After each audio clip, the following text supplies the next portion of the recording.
하나님의 말씀은 이사야 65장 17절에서 25절입니다. 이사야 65장 17절. 보라, 내가 새 하늘과 새 땅을 창조하나니 이전 것은 기억되거나 마음에 생각나지 아니할 것이라. 너희는 내가 창조하는 것으로 말미암아 영원히 기뻐하며 즐거워할지니라. 보라, 내가 예루살렘을 즐거운 성으로 창조하며 그 백성을 기쁨으로 삼고 내가 예루살렘을 즐거워하며 나의 백성을 기뻐하리니 우는 소리와 부르짖는 소리가 그 가운데서 다시는 들리지 아니할 것이며 거기는 날수가 많지 못하여 죽는 어린이와 수완이 차지 못한 노인이 다시는 없을 것이라. 곧 백세에 죽는 자를 젊은이라 하겠고 백세가 못되어 죽는 자는 저주받은 자이리라. 그들이 가옥을 건축하고 그 안에 살겠고 포도나무를 심고 열매를 먹을 것이며 그들이 건축한 데에 타인이 살지 아니할 것이며 그들이 심은 것을 타인이 먹지 아니하리니 이는 내 백성의 수완이 나무의 수완과 같겠고 내가 택한 자가 그 손으로 일한 것을 길이 누릴 것이며 그들의 수고가 헛되지 않겠고 그들의 생산한 것이 재난을 당하지 아니하리니 그들은 여호와의 복된 자의 자손이요 그들의 후손도 그들과 같을 것이라.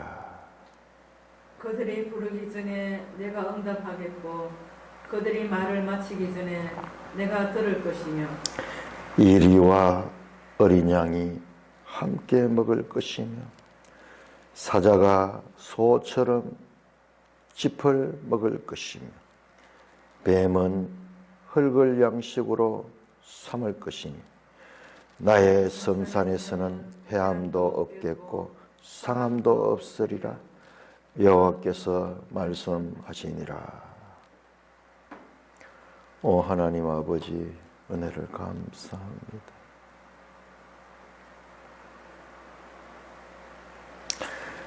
새하늘 새 땅에 하나님의 영광스러운 구원의 목표를 피조물 가운데서도 무지하고 연약한 우리 인생들이 알아들을 수 있는 말씀으로 성실하고 신실하게 그리고 구체적이고 분명하게 계시해 주시는 이 은혜를 누릴 수 있게 하신 은혜를 감사를 드립니다.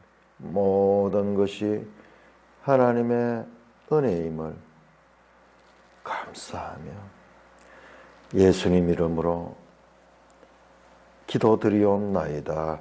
아멘. 야, 드디어 이제 우리가 이사야 새하늘 새 땅 부분이 나왔습니다. 새하늘 새 땅. 자, 이게 65장부터 이제 66장까지가 이렇게 구성이 되어 있어요. 자, 65장부터 66장까지가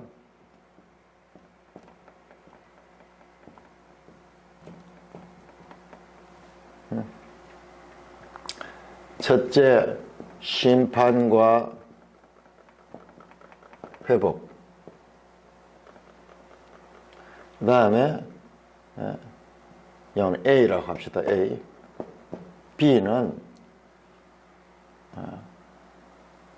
악인과, 그러니까는 하나님을 순종하는 자와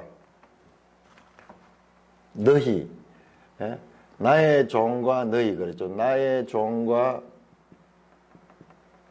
너희, 라고 표현이 되어 있는데 이것이 65장 8절부터 16절까지 65장 1절에서 7절 여기에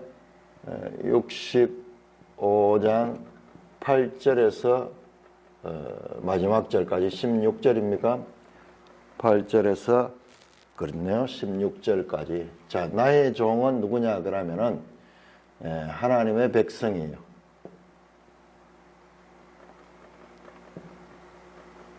믿는 자입니다. 너희는 믿지 않는 자, 불신자들. 그러니까 하나님의 백성에게는 하나님께서 복을 주고 너희로 표현되어 있는 이 불신자들은 심판을 받아 멸망하는 것에 대해서 말씀하고 있습니다.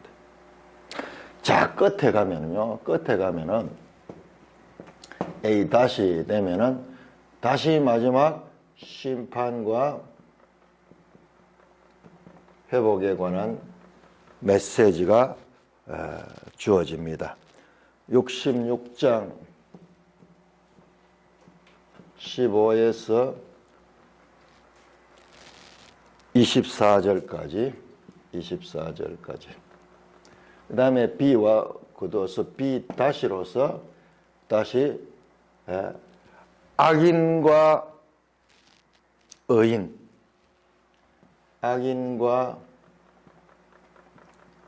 의인에 관한 메시지가 주어집니다. 자, 이것이 66장 1절에서 14절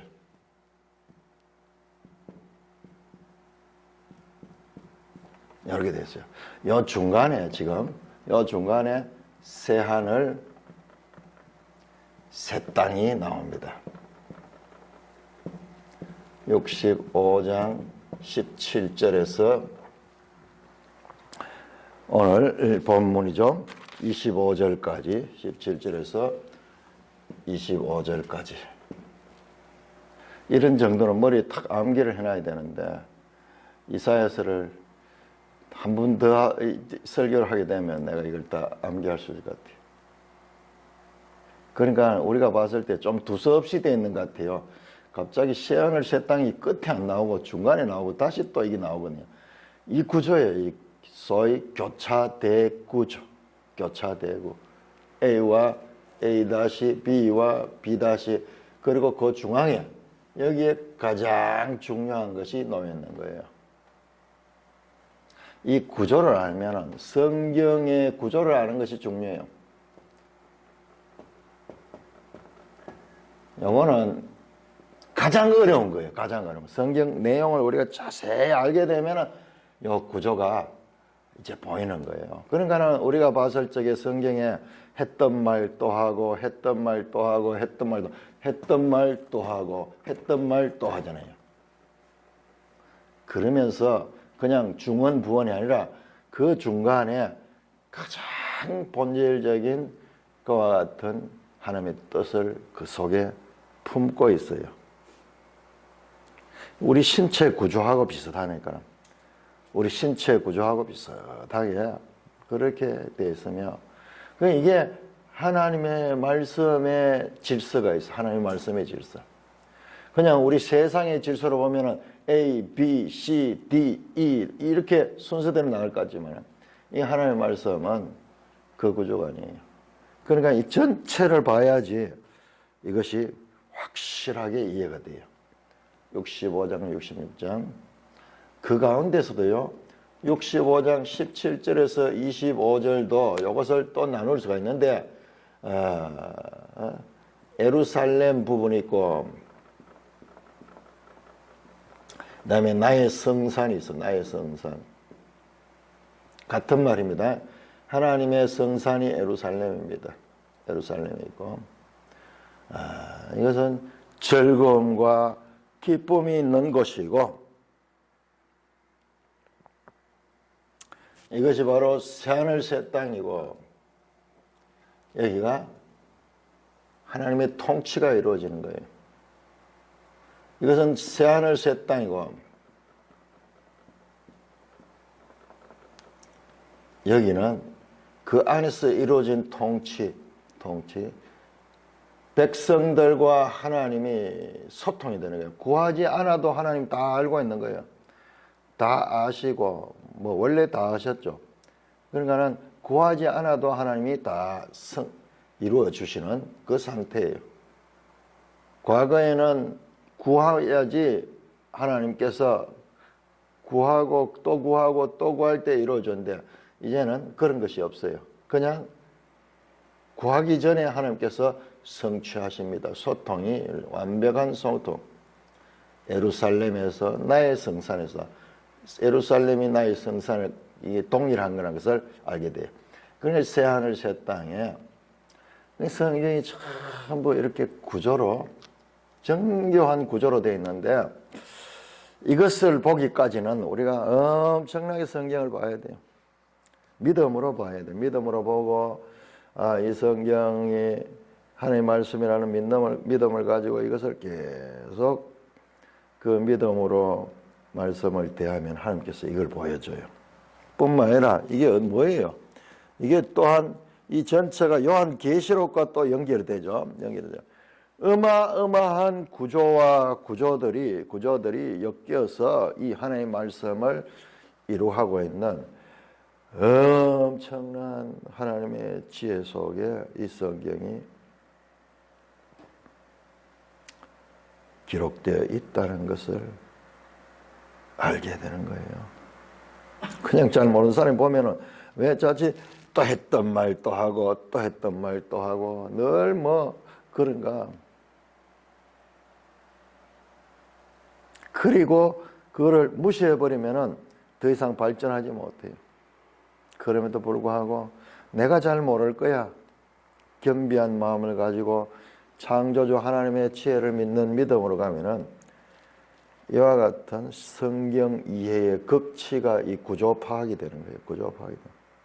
그러나 아무도 이 구조를 정확하게 파악할 수는 없습니다. 그래서 연구가들 나름대로 해보면은 그 구조가 조금씩 달라요.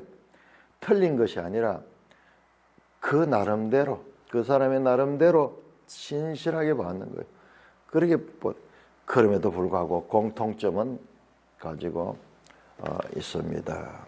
그래서 이런 구조를 생각하면서 오늘 본문을 보면요, 하나님께서 이 말씀을 하시기 위해서 지금 이야기를 하는 거예요. 그러니까 철발이 와서 보라. 여기 이 보라는요, 큰 소리로 불러야 됩니다. 보라. 이 구속사의 험난한 모든 과정들이 지금 이 새하늘 새 땅을 향하고 있다는 것을 말씀하는 거예요.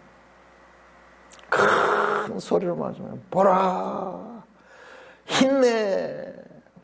보통 힘내로 생각하는데 여기는 키 힘내. 영어 성경은 behold. 그러므로 보라.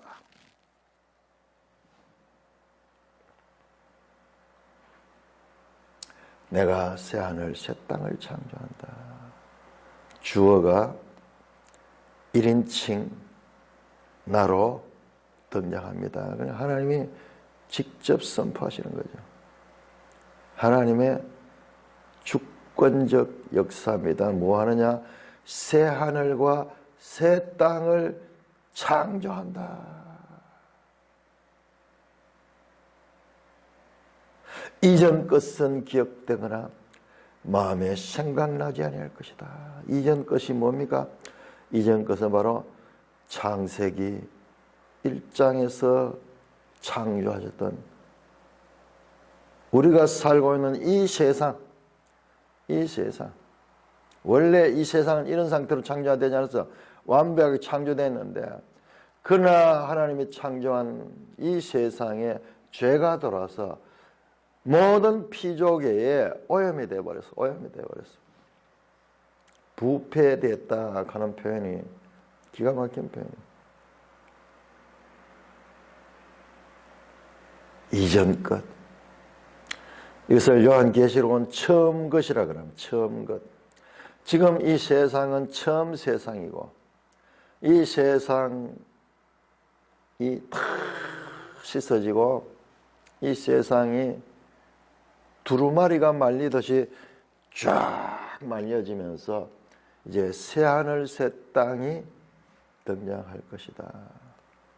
이 장소는 새 에덴이라고 부르지 않고 새 예루살렘이라고 부르는 곳이에요. 새 에덴이 아니에요. 새 예루살렘이에요. 그러니까 에덴과 달라요. 에덴의 속성을 가지고 있지만 에덴보다도 한 발자국 더 진진해요. 에덴에서는 죄가 들어올 수 있는 가능성이 있었어요. 그 결과 그 가능성의 틈을 비집고 마귀가 돌아서 죄를 짓게 만들고 그로 말미암아 온 세상이 모든 피조물들이 탄식하고 신음하게 되었는데 이 새하늘 새 땅은 그와 같은 죄가 개입될 수 있는 가능성이 전혀 없는 곳이에요. 완전한 곳이에요. 완전한 곳이에요. 애창조는 죄의 가능성이 있었지만 새 창조의 그 나라에는 죄가 전혀 개입할 수 있는 가능성이 없는 온전한 것입니다.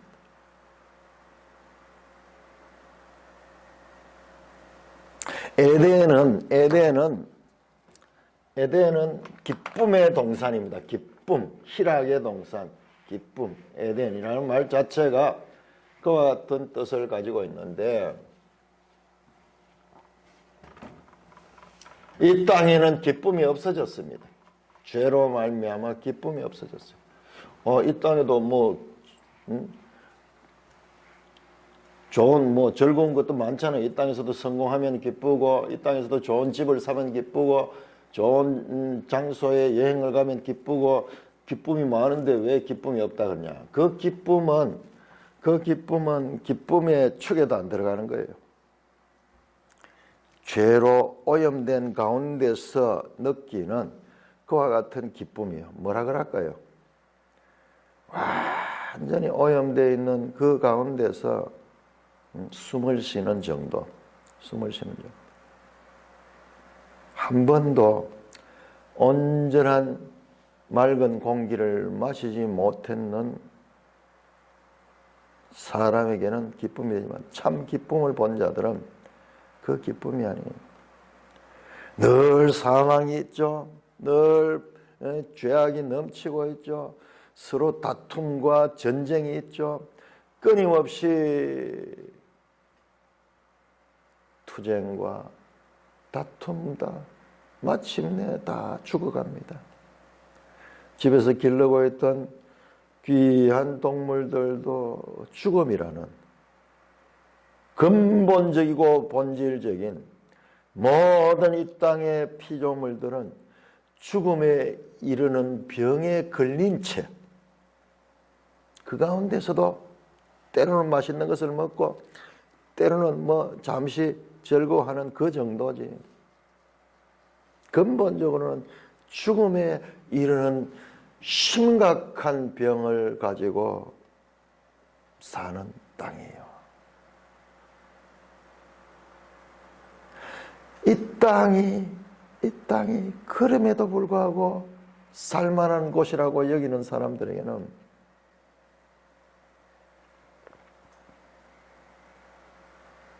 새하늘 새 땅은 비교 불가능한, 헤아릴 수 없는, 형언할 수 없는 그와 같은 복된 하나님의 창조가 베풀어지는 것입니다. 그냥 이전 것보다 좀 더 성능이 좋아진 신형이라는 그런 뜻. 우리 인간 세상에도 계속 새로운 거 나오죠. 휴대폰도 계속 새로운 것이 발전되죠. 그 정도의 새로운 것이 아니고 완전히 패러다임이 다른, 상상하지 못해 우리는. 왜? 우리는 한 번도 이 새하늘 새 땅이라는 이 차원을 경험해 보지 못했기 때문에, 마치 물고기가 물속에 살면서 이 육지의 생물들의 삶을 이해하지 못하듯이, 이 육지의 생명체들이 하나님의 새 창조의 세계를 이해하지 못하는 것. 그래서 이 부분을 그냥 새하늘 새 땅으로 넘어가면 안 돼요. 영광스러운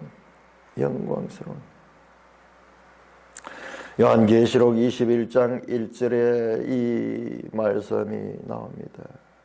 하나님께서 예수 그리스도께서 재림한 후에, 예수께서 재림한 후에 이 새하늘 새 땅이 지금, 이 새하늘 새 땅이 새 예루살렘이에요. 새 예루살렘. 마치 신부가 신랑을 위하여 준비한 것 같이 단장해서 하늘에서 내려오는데, 12기초석과 12문이 있는 형언할 수 없는 많은 보석들로 이루어진 그 새 예루살렘 성이 내려오는데, 그건 비유예요. 비유예요. 인간 세상에서 가장 귀한 것들, 가장 값진 것들로 만들어진 것이라는 표현 이상으로 더 이상 우리에게 설명할 수 있는 방법이 없어요. 우리의 단어가 그것을 품을 수 없습니다.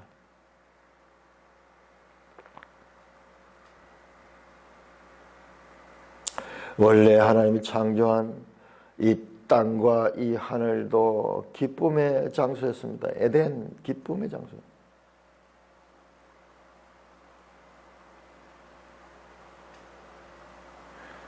그 에덴의 기쁨을 잃어버린 이 땅 위에 하나님께서 새 창조를 통해서 하나님의 모든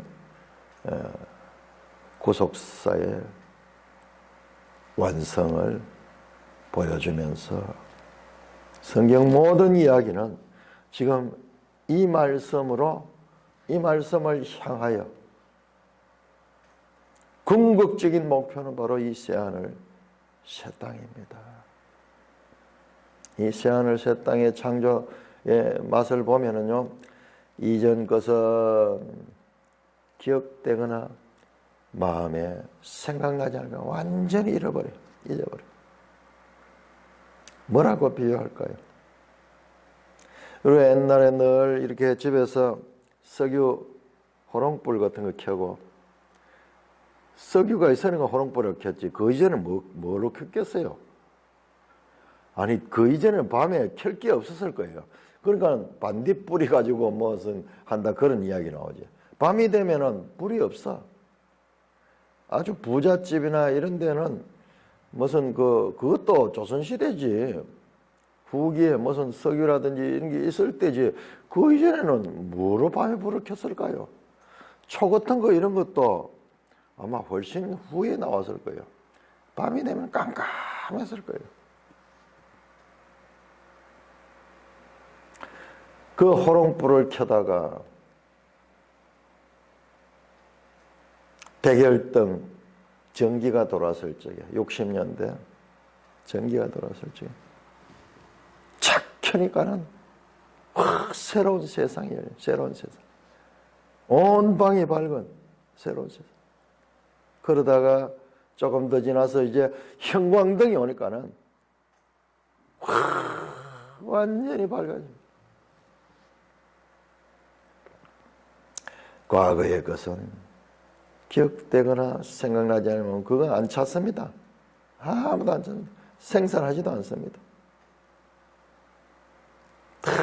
새로운 것. 언제 과거에 그런 어두운 시기가 있었나는 듯이 새로운 것을 다 찾게 될 것이다. 18절입니다. 너희는 내가 창조하는 것으로 말미암아 영원히 기뻐하며 즐거워할지니라. 영원이라는 단어는 영원히. 이 창조는 첫 창조와 마찬가지로 하나님의 전적인 주권적인 단독적인 창조입니다.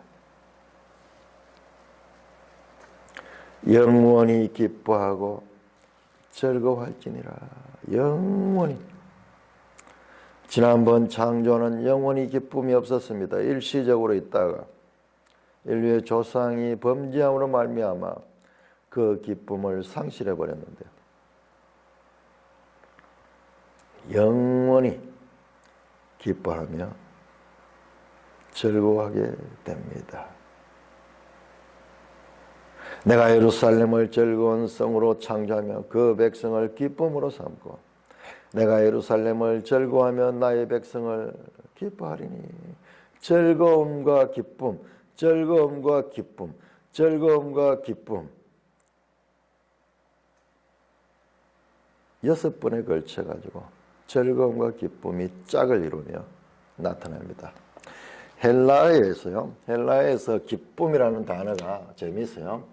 기쁨이라는 수스. 글씨만 봐도 좀 기쁘잖아요. 글씨만 봐도. 수스. 즐거움은 길. 수스. 길. 수스. 길. 수스. 길. 반복하면서 즐거움과 기쁨. 즐거움. 영어로 rejoice and gladness. 예루살렘, 예루살렘. 이 땅의 예루살렘이 아니고요. 새 예루살렘입니다. 성경에 새 이스라엘이라는 말은 없어요. 하나님의 이스라엘이라는 표현을 교회에다가 하는데 새 이스라엘이라는 말이 없는데 이 새 예루살렘에 사는 사람들이 새 이스라엘이에요. 새 이스라엘.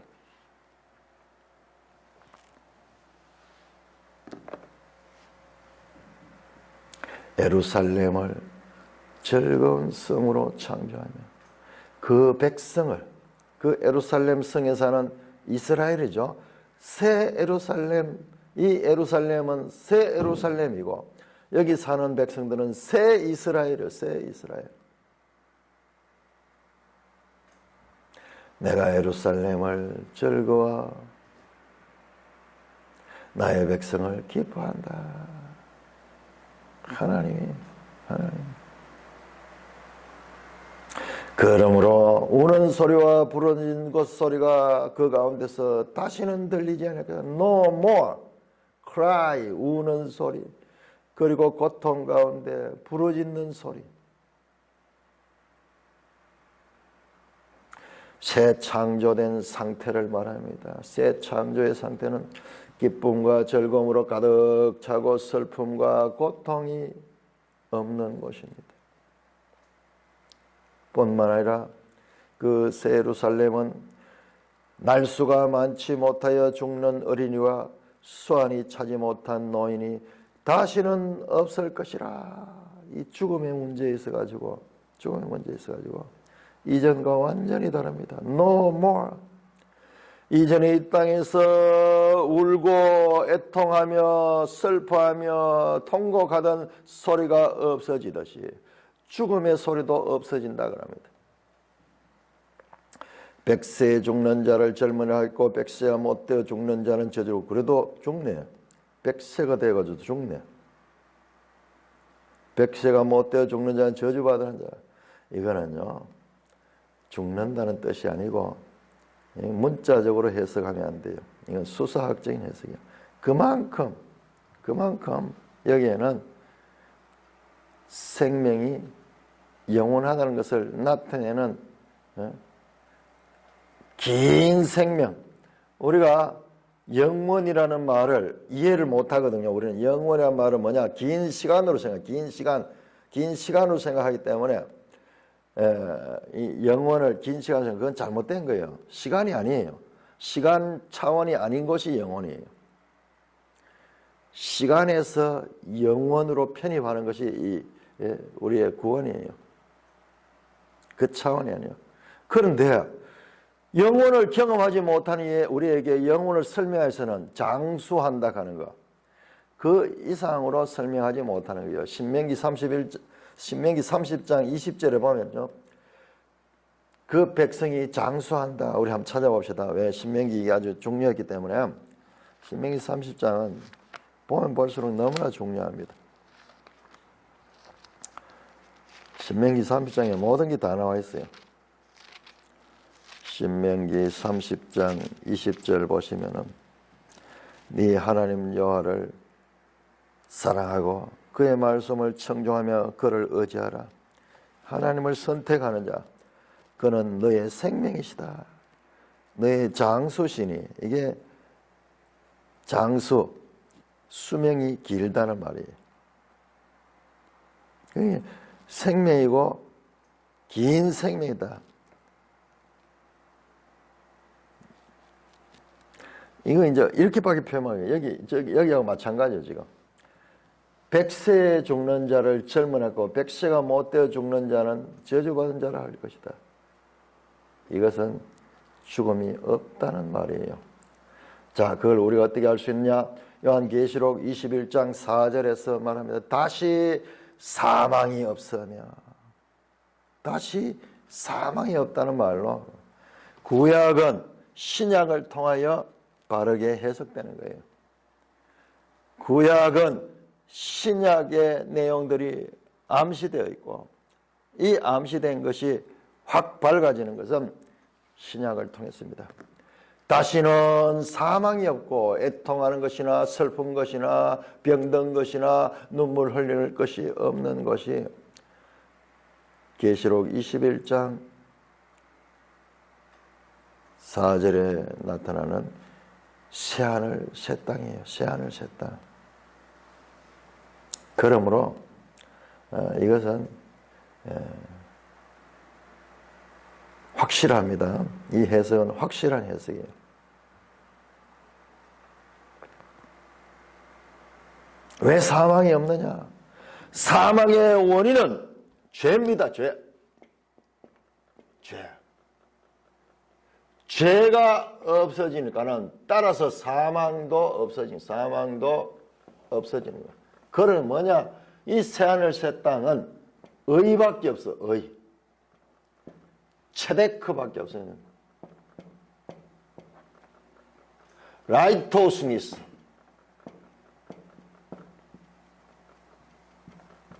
라이토스니스.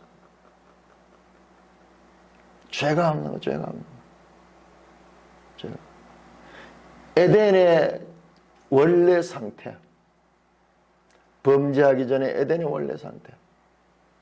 그러니까 자연히 여기 사망이 없으니까 생명밖에 없어, 생명. 예수님께서 요한복음에서 나는 생명의 빛이다, 나는 생명의 떡이다, 나는 생명의 물이다, 나를 먹는 자는 영원히 죽지 않을 것이다, 나를 마신 자는 영원히 목마르지 않을 것이다. 그 모든 것들이 지금 이것을 가리키는, 이것을.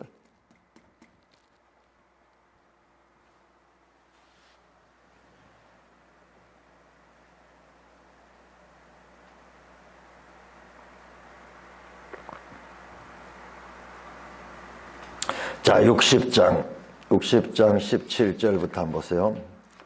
자, 이것도요, 이 구조를 보면은, 아까 내가 교차 대구로 그렇게 크게 봤지만요, 그것은 거친 표현이에요. 또 더 세부적으로 보면 정교하게 이게 그걸 발견했어요. 건축에 대한, 자, 이 새 예루살렘에 대한 17절 보세요. 60장 17절 보면은 건축하는 이야기가 나와요. 이렇게 건축할 것이다. 내가 금을 가지고 놋을 대신하며 은을 가지고 철을 대신하며 놋으로 나무를 대신하며 철로 돌을 대신하며 화평을 세워 관원으로 삼며 공의를 세워 감독으로 삼며 다시는 강포한 일이 내 땅에 들리지 않을 것이요 황폐와 파멸이 내 국경에 다시 없을 것이라. 너가 너의 성벽을 구원이라. 네 성문을 찬송이라 부를 것이다. 그러면서 성벽과 성문이 있는 그와 같은 건축에 대한 이야기가 나오는데요. 다시는 낮에 해가 내 빛이 되지 아니하고 달도 내게 빛을 비추지 아니할 것은 오직 여호와가 너게 영원한 빛이 되며 네 하나님의 영광이 되리니. 이쪽의 조명은, 이 새 예루살렘 성의 조명은 하나님 자체예요. 하나님 영광이에요. 다시는 내 해가 지지 않으며 달이 물러가지 않을 것은 여호와가 영원한 빛이 되고 네 슬픔의 날은 끝날 것이라.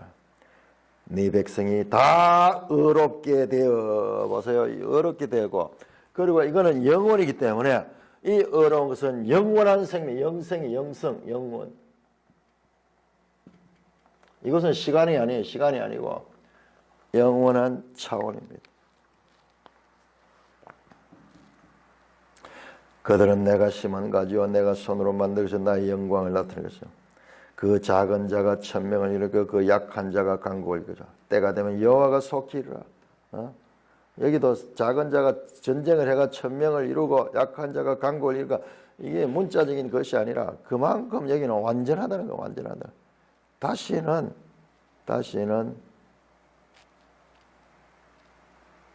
그와 같은 역사 속에서 외적의 침입을 당해서 그 평화를 잃어버렸던 그런 수준의 나라가 아니라는 것을 나타내는 거예요.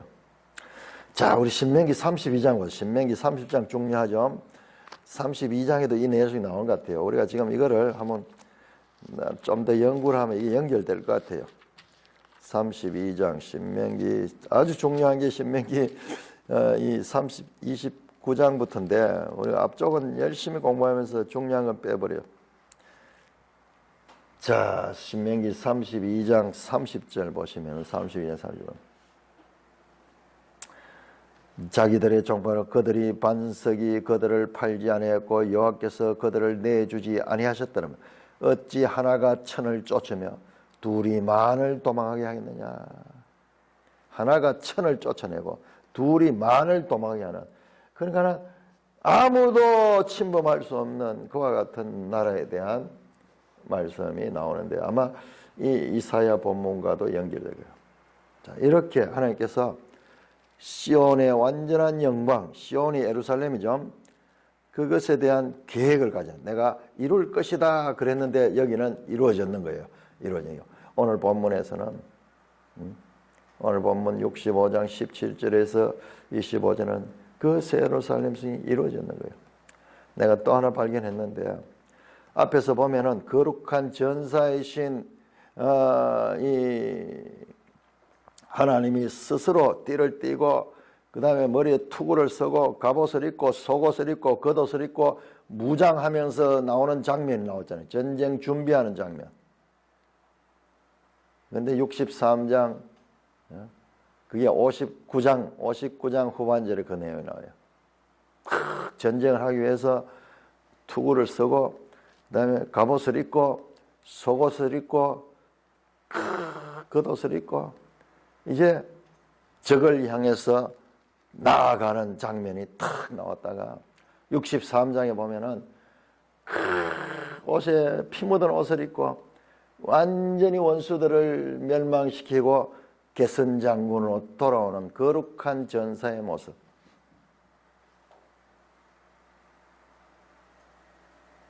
지금 이게 그렇게 돼서 건축도 새 예루살렘도 준비하는 것, 그 다음에 완성되는 것, 이 하늘의 싸움에서 준비하는 것, 그리고 성취하는 것, 그 관계가 나타나고 있습니다. 그러니까 여기도 같은 이야기가 자꾸 나오는 것 같지만은 어마어마한 그와 같은 질서를 가지고 변화하면서도 발전하는 그런 모습을 보여주고 있습니다. 다시는 들리지 않고 다시는 없을 것이다. 완전히 새로운 차원입니다. No more. 더 이상 애적 것은 기억되거나 생각나지 않을 겁니다. 완전히 새로운 차원에 들어가 버립니다. 자동차가 나오기 전에는 참으로 최고 좋은 운송수단이 말이었잖아요. 말. 그래서 말 한마디도 비싸고 마차도 그랬는데 자동차가 나오니까 이제 그것은 그냥 스포츠로는 쓰지 그거 가지고 쓰는 사람이 없어요. 자동차를 타듯이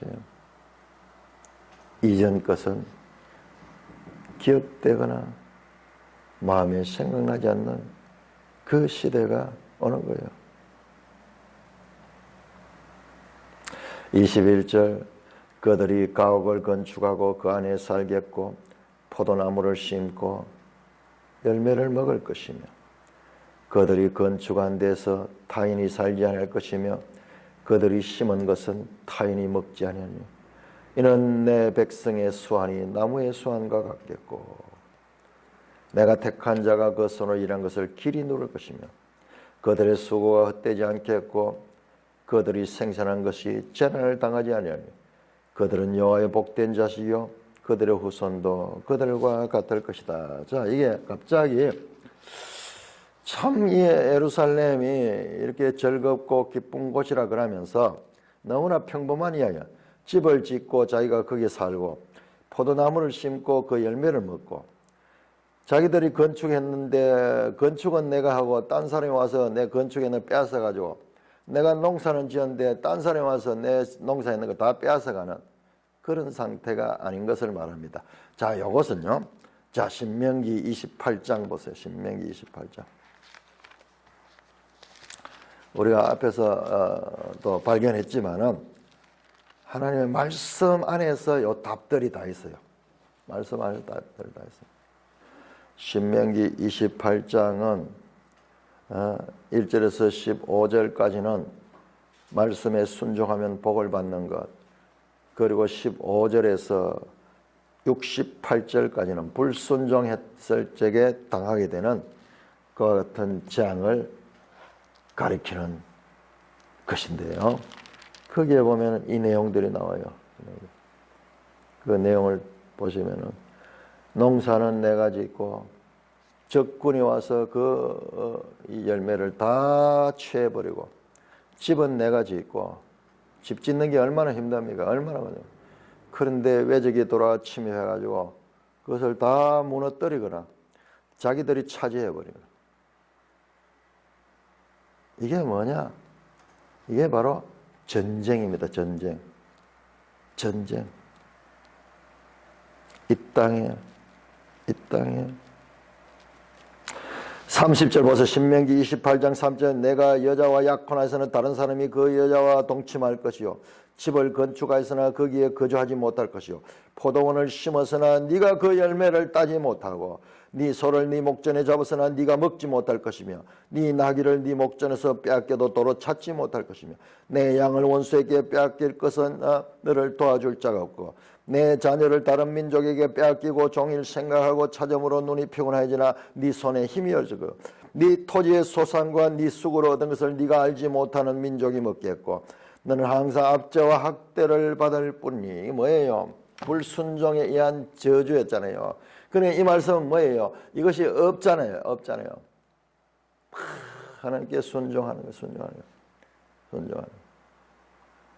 그냥 나온 말이 아니고 앞에서 했은 말씀을 배경으로 깔고 이 말씀이 나오는 거예요. 한마디로 뭐예요? 전쟁이 없잖아요. 전쟁이 없는 게 뭐예요? 전쟁이 없는 상태가 무슨 상태입니까? 톨스토이의 유명한 소설 있죠. 전쟁과 평화. 우리나라 참 지금 우리 세대는 전쟁을 경험해보지 못했어. 남의 나라 전쟁은 봤지만은 그 월남전 같은 데 우리가 또 참여하기도 했지만은 그러나 진짜 전쟁은 경험하지 못했어요. 톨스토이가 이 세상을 전쟁과 평화라는 그와 같은 소설을 써가지고 전쟁의 끔찍함과 평화의 귀함. 그런데 평화에 늘 사는 사람은 이 평화가 얼마나 소중한지를 잘 몰라. 나라를 잃어본 백성들은 그 나라의 소중함을 알듯이 얼마나 기뻐했겠어요. 해방됐을 때 얼마나. 그건 지금은 이 복된 나라를 해일 조선이라고 이러자고 별 인간들이 다 나타나죠. 참. 자, 이와 같은 평화의 상태입니다. 다시는 전쟁이 없는 거예요. 전쟁이 없는 거예요. 그래서 이게 평화의 언약이 이루어진 평화의 언약. 자, 앞에서 화평의 언약이라 그랬죠. 왜 또 화평이라 그러냐면 이 평화의 언약. 같은 말이죠. 평화의 언약. 이게 뭐냐? 샬롬이에요. 샬롬.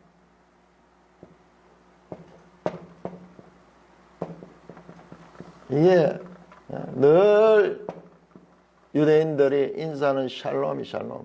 이 샬롬의 상태가 궁극적인 복의 상태입니다. 샤늘 새 땅은 샬롬의 상태입니다. 그래서 인사도 늘 샬롬 샬롬.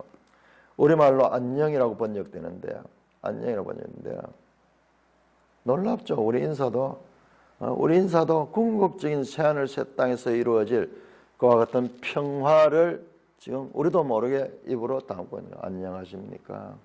안녕하십니까? 별일 없습니까? 평화가 깨지지 않았습니까? 자, 이 평화의 언약은 54장 10절에 나오는 이 평화의 언약, 화평의 언약이죠. 베리트 샬롬, 베리트 샬롬.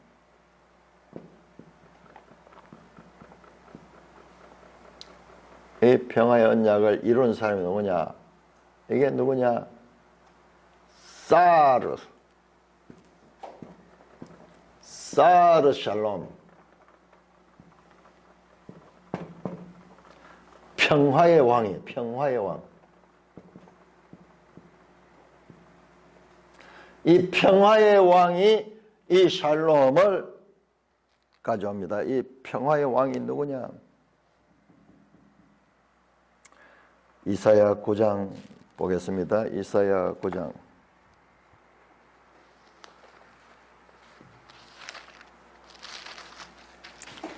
이사야 9장 6절. 이는 한 아기가 우리에게 낳았고 한 아들을 우리에게 주신 바 되었는데 그의 어깨에는 정사를 메었고 그의 이름은 기묘자라 모사라 전능하신 하나님이라 영존하시는 아버지라 평강의 왕이라 할 것이라. 그 평강의 왕,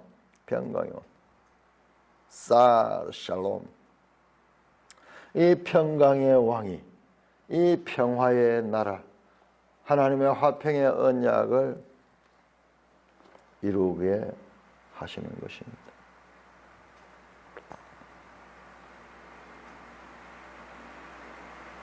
이 23절 그들의 수고 헛되지 않고 그들의 생산한 것이 재난을 당하지 않으니 그들은 여호와의 복된 자의 자손이요 그들의 후손도 그들과 같을 것이라. 하나님의 아들들이 됩니다. 하나님의 아들들이 됩니다.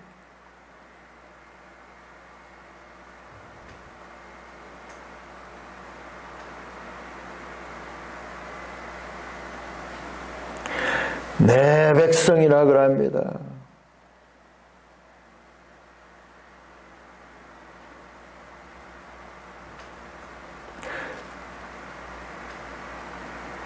(22절) 보시면요 내 백성이 나오죠. 내 백성.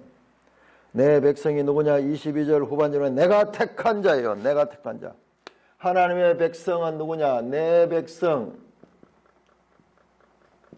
내가 택한 자. 하나님의 백성은 하나님의 전적이고 주권적인 선택에 의하여 그 백성이 형성됩니다.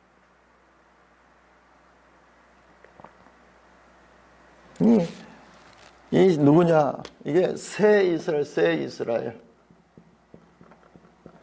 말씀드렸죠. 새 이스라엘 말은 성경에 안 나와요. 성경에 안 나옵니다. 그러나 정황상 새 이스라엘. 새 예루살렘이 있듯이 새 이스라엘 그 백성들. 이 새 이스라엘은 옛 이스라엘처럼 유대 혈통을 따른 것이 아니라 아브라함처럼 믿음으로 가는 자들이 이루어지는 그와 같은 나라입니다. 24절입니다. 그들이 부르기 전에 내가 응답하겠고 그들이 말을 마치기 전에 내가 들을 것이라. 자, 앞에서 솔로몬 성전 앞에서요, 우리가 간절히 기도하면 하나님이 들을 것이다. 이사야 1장 10절에 15절 보면 너희가 간절히 기도해도 내가 듣지 않겠다는 거예요. 왜?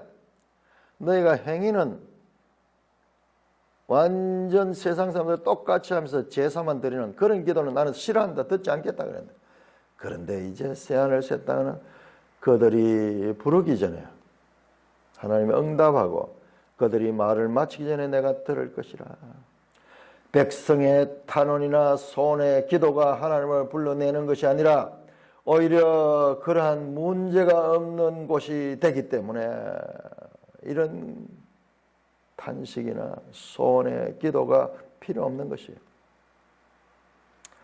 25절입니다. 이리와 어린 양이 함께 먹을 것이며 사자가 소처럼 짚을 먹을 것이다. 자, 이것이 이사야 11장 6절 7절에 나왔던 내용이야. 그러니까 이것도 지금 수미 상관으로 이렇게 연결이 되고 있어요. 지금 계속 앞에 부분과 다시 연결이 됩니다. 자, 이사야 11장 우리 한번 찾아볼까요?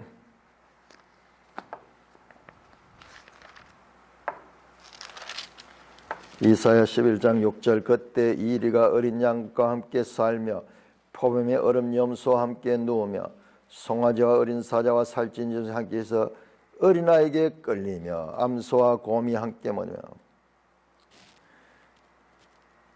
사자가 소처럼 풀을 먹을 것이며 젖먹는 아이가 독사의 구멍에서 장난하며 젖된 아이가 독사의 굴에 손을 넣을 것이다. 이것이 뭐예요? 완전한 평화의 완전한 샬롬의 상태입니다. 그러니까는 인류의 죄로 말미암아 이 피조물들도 원래 저런 이 잔인하지 않았어. 공격적이지 않았어.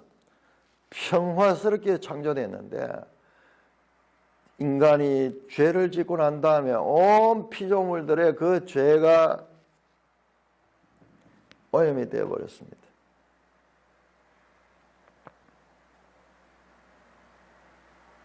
뱀은 흙을 양식으로 삼고 있어 나의 성산에는 해함도 없겠고 상함도 없으리라. 여호와께서 말씀하시나. 자, 우리 이사야 11장 그 본문 다시 한번 봅시다. 여기에 11장 9절 그 결과 이와 같은 평화의 때가 오는데 11장 9절 내 거룩한 산 나오죠. 거룩한 산. 우리 오늘 본문 이사야 65장 25절에 나의 성산 같은 말이죠. 거룩하다 하는 것은 한자 표현이 성산이죠. 나의 거룩한 산. 모든 것에는 회됨도 없고 상함도 없을 것이다. 똑같죠. 회됨도 없겠고 상함도 없이다. 그런데 우리 이사야는 이렇게 끝났는데 이사야 11장 9절에는 이어집니다. 이는 물이 바다를 덮음같이 여호와를 아는 지식이 세상에 충만할 것입니다. 물이 온 바다를 덮음같이 하나님을 아는 것이 충만한 땅이다. 이 샬롬 땅, 이 평화의 땅은 하나님을 관한 지식으로 충만한 그와 같은 곳입니다.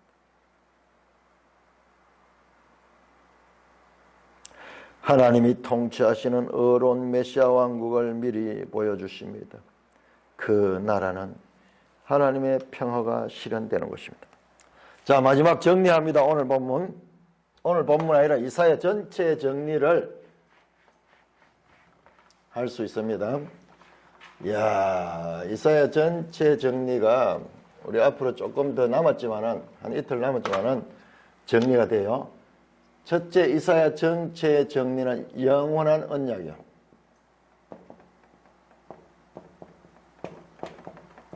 베리트 올렘, 영원한 언약이고, 이 영원한 언약이 성취되는 것이 바로 화평의 언약이요.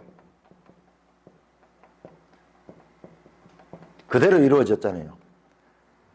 전쟁이 없고 그리고 평화로운 세상이 이루어졌죠. 그리고 이 영원한 언약이 성취되는 건 누구를 통해서냐?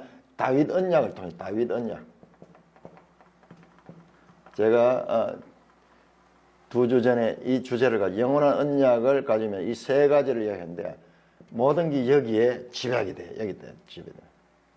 영원한 언약은 하나님의 은혜입니다. 은혜 언약. 백성들이 행위가 부족해서 비록 범죄할지라도 그들을 구원하시겠다는 하나님의 언약이고 그것을 성취하는 분이 누구냐? 다윗 후손. 다윗 후손 예수 그리스도예요. 예수 그리스도. 초림에서 시작됐고 재림에서 완성되는 이와 같은 예수 그리스도가 있고 그 결과는 뭐냐? 평화의 평화. 샬롬의 상태. 샬롬의 상태.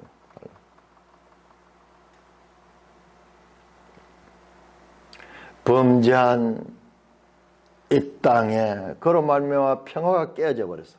평화가 깨져 버렸어.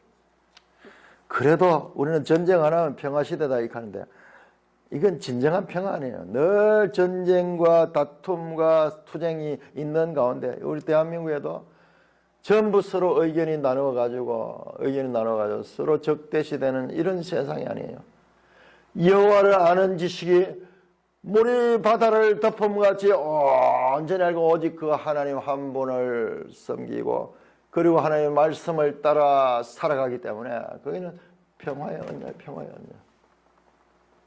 이것이 하나님의 구원 역사의 핵심적인 그와 같은 진리가 이 언약 속에 담겨 있다. 그래서 이 성경을 언약의 책이라고 우리 믿음의 조상들이 생각해서 신약과 구약으로 이렇게 구분했는 것도 온전한 건 아니지만 아주 성경의 핵심적인 그와 같은 사상을 보았습니다. 이게 뭐냐? 이게 결국은요, 이게 하나님 나라예요, 하나님 나라. 하나님 나라입니다. 그게 당연히 하나님 주권이죠. 하나님 왕이니까는 주권자이신 그 나라. 우리 개혁신학은 성경에 이와 같은 본질적인 그 맥락을 추구하며 거기에서 성경을 보는 거예요. 성경을 보는 거예요. 이 놀라운 하나님의 구속의 말씀을